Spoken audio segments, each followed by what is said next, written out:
Hello, Booktube. Finally, this is a historic moment in this channel. We finished The Name of the Rose. There's been so many things that just were against us when it comes to reading this. I wouldn't blame anyone who's left us halfway through or anything like that. I say us, hoping that there was at least one person that managed to finish the book with me. Um, the only reason why I did finish it is because I was stubborn and because I finally managed to enjoy the second half of the book after having pushed through the first half. Part of that is because I've I chose to read this book in the wrong moment. I'd say.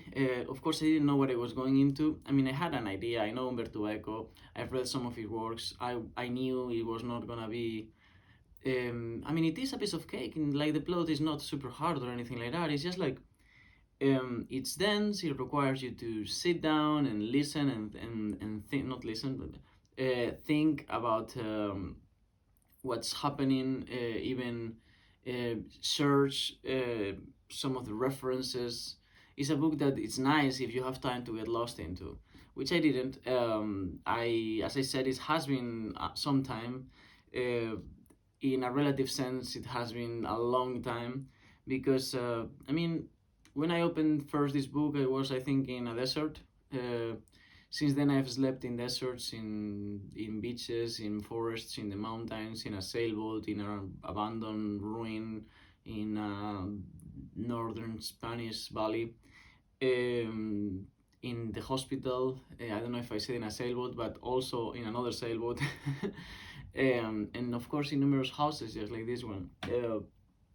Which is not an ideal reading environment for a book like this that sort of like requires you to follow through because at the end of the day, there is a lot of philosophical digressions. Yes, this is like in some senses it's a historical book, not historical in the sense that that it is a piece of history as the book pretends to be, but that it touches on many historical themes and is based on a very palpable reality of the monks of that time in northern Italy, I think it is. I haven't looked a lot at the background of the book. I just needed to get it done. I couldn't leave it halfway because I like Umberto Eco a lot, and I feel like if I didn't finish this book at least once, then I would never reread it.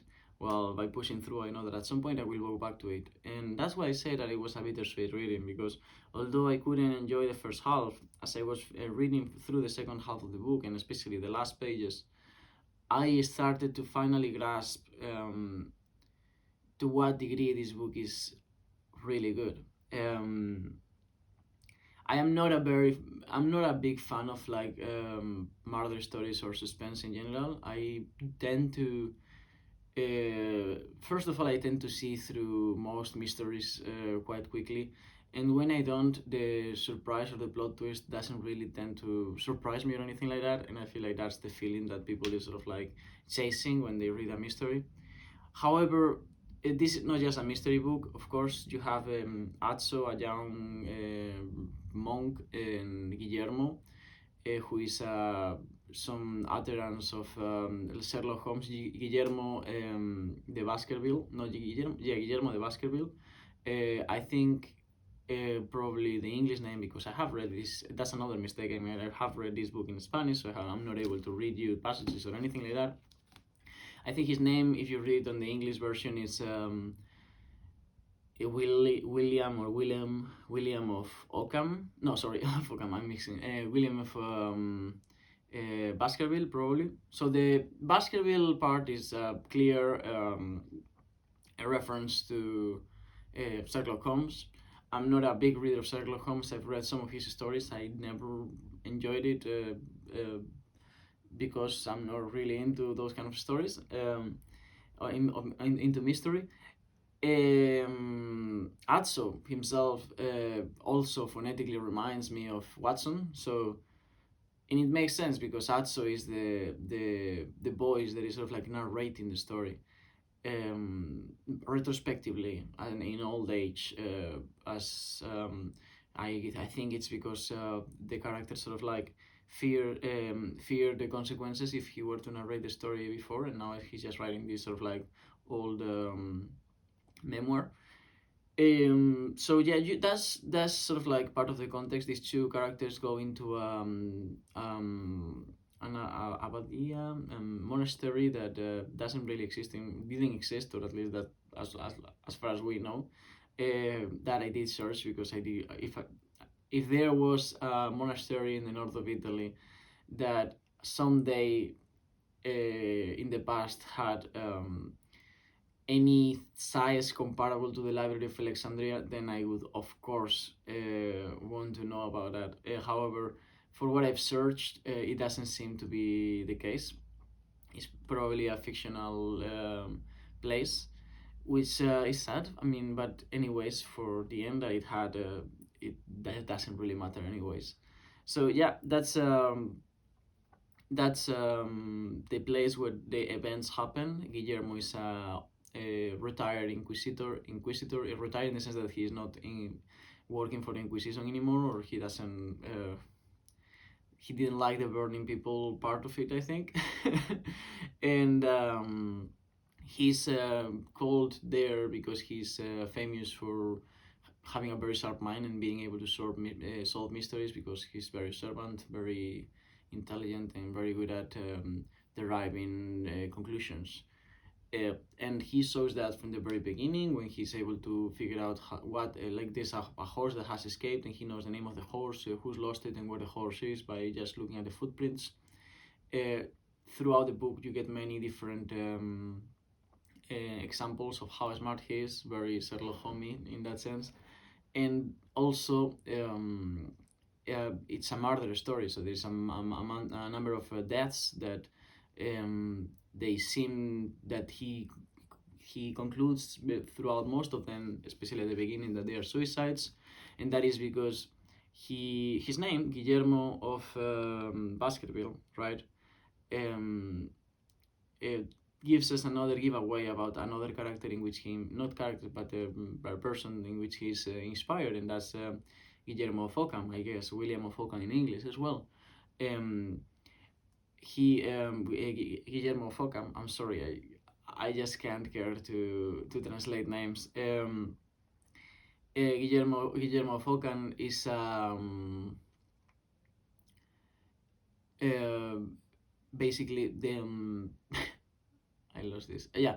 Yeah, basically he had this theory, or this um, logical reasoning that the simplest answer to a problem was generally the most likely to be true, which is I agree with that. I think it's correct statistically in terms of probability.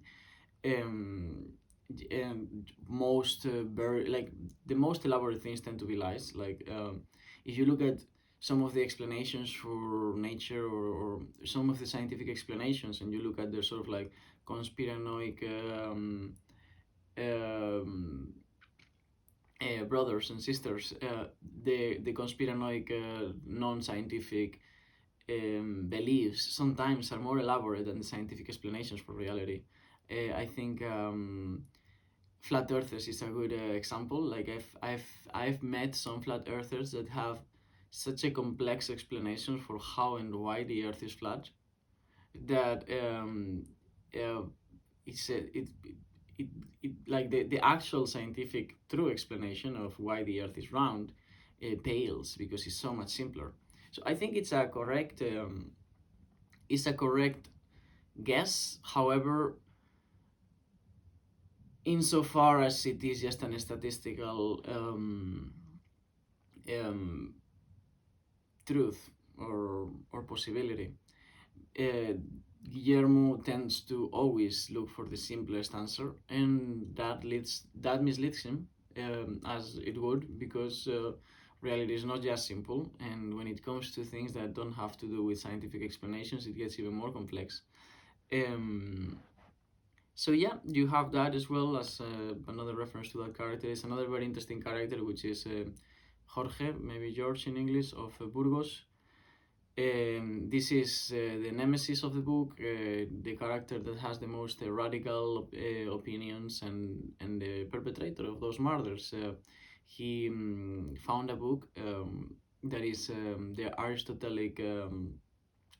The Poetics, I think. No, part of the Poetics basically is a text of Aristotle about laughter, and he believes that book to be incredibly dangerous. He has this radical opinion that all the truth that could ever have been written was already written in the Bible, and therefore any other book is unnecessary and even heretic.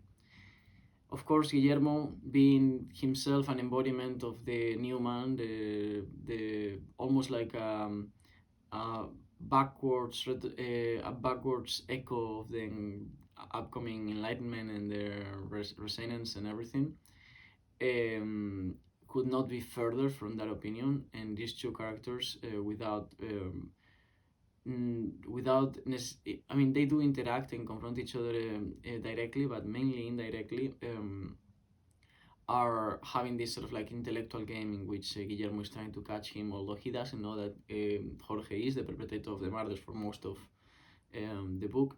But once he finds out, they still sort of like have a kind of fight to the death. That part was very interesting.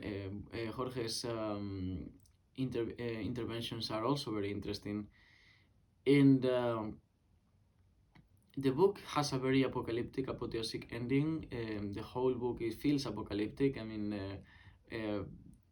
being Umberto Eco, the writer, that doesn't surprise me at all. One of the reasons why there is that this apocalyptic sense, and although the book does lose some power by prolonging itself after the last events that happen in the monastery that destroy everything basically. It is in order to get to the present of the writer of the book, the fictional writer of the book, and to tell about the plague that came afterwards, which was another confirmation of the apocalyptic feeling that was in that time. And one of the reasons why this was so palpable, especially in the religious circles, is because there was a massive debate within the church between um, one side that believed that um, one side that basically wanted to reject any sort of like wealth and material possessions and embrace poverty because Jesus was supposed to be poor, and another side that wanted to embrace wealth and power in order to be able to get the word of Jesus to other sides of the earth and to Christianize the world. Of course, this was there was more than that behind it. Nietzsche has written some interesting stuff, Chesterton as well, about this conflict. But it's important to keep in mind that one of the reasons why the figures of Jesus and the representations of Jesus throughout time have gone from what it really was, which was just a poor Jewish person that didn't even wear shoes, to a king-like figure with crown and gold and red linen for clothes in every representation that comes later, is precisely to enhance the idea that kings and queens and the powerful people that rule the, the peasants and everyone was somehow godlike, and that gave them some justification for the exertion of their powers and the barbarities that they used to do. So this was political, not religious, and Guillermo gives like Guillermo feel I feel like Guillermo knows that, and other characters don't. Other characters reduce it to a theological discussion in which is it like, did Jesus want us to propagate his teachings at any cost, or should we remain poor and austere as he was? But the reality is that this is just about the emperor and the powerful gaining more power over the ones who didn't have that power, and gaining justifications through a external entity. You know, later on, not much later, but later on, Spinoza will write a text in which he defends that the Bible itself was a political text that was written only for the only reason of um, justifying certain rules and justifying certain forms of power and organizing peoples in a certain direction. Um, so a political text rather than a theological text, metaphysical or anything like that. I think it's an interesting thesis, but yeah. So that whole thing is on the background of this story. I enjoyed much more speculating about that than I did about the main story. I'm sorry I didn't prepare a review a bit more structured and everything. It's been so long since I started this book, and it's taken so much to finish it that I have lost track a lot of what's happening on the book. However, if I would have stopped halfway, my answer to what I think about the book would have been uh, too dense. Umberto was a better reader than he is a writer. Um, Maybe don't read it if you are not into medieval history, philosophy, theology, anything like that. Um, or if you are like a very avid reader that eats anything and never DNFs a book.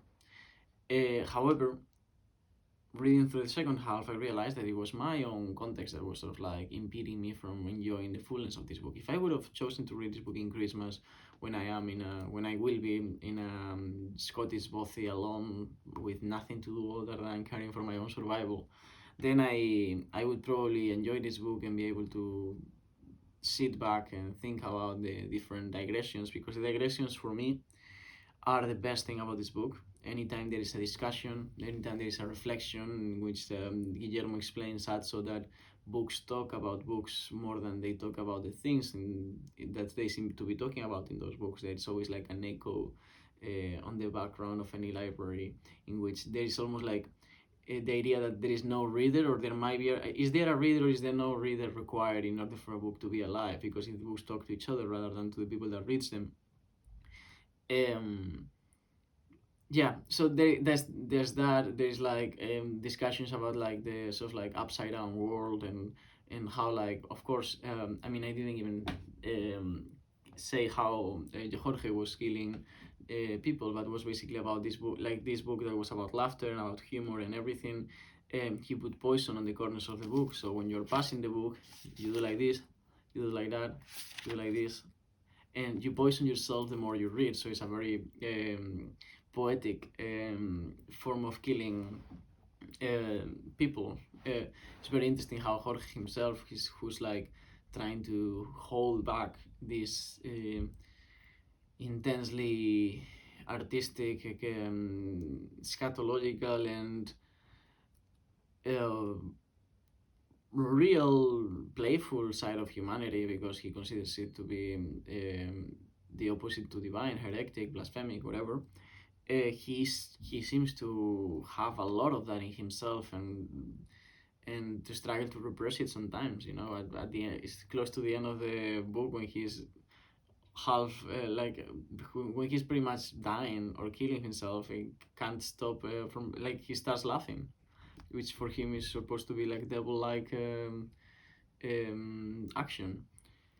So yeah, I mean, pretty much everything in this book is a reference to something else, of literary references mainly, but philosophical, historical ones, etc., are all over. So it's very fun to play with, especially if you've read a lot, and especially if you've read a lot of those around the subjects that are that interest that Umberto has. Also, Umberto Eco was a semiotist, so symbology is important in the book as well. Not as important as I would expect, because I feel like he's known for being a semiotist more than anything else. But this book tells you more about how much of a medievalist he is, than how much of a Semitist he is. Other books that he has tell you a lot more about his interesting symbols. If you have read this book and you were interested in reading another book from him, I cannot recommend any other novel from him because I just haven't read any other novels, and I haven't heard great things about the other ones that he is writing in terms of how complex they are and everything. I do know that some people does love Foucault's Pendulum, but pretty much every person that has told me that is a university teacher or a PhD or someone who's like, it's basically supposed to be mystery for academics. So unless you consider yourself that, it might be a book that will ask from you more than it gives you. However, I can recommend both his book on beauty. I think that was an amazing book, and it's non-fiction. All I can recommend from Umberto Eco apart from this book is a non-fiction. The other book that I can recommend from him as well is I don't know the exact English title of the book, but it's something like apocalyptic and integrated. Something like that. If I think he has only written one book that is titled Apocalyptic End, so just that one is a very interesting book. Yeah, that is all I can say. As I said, I loved the ending of the book. I wish I would have chosen a different time to read. I am sorry if I couldn't stand by the dates and deadlines that I gave myself when it comes to reading this book. But I will go back to it. I will read this book at some point. Far in the future, though, I am very picky about what I choose to reread because time is of essence. So, yeah, that's it. I'll see you soon.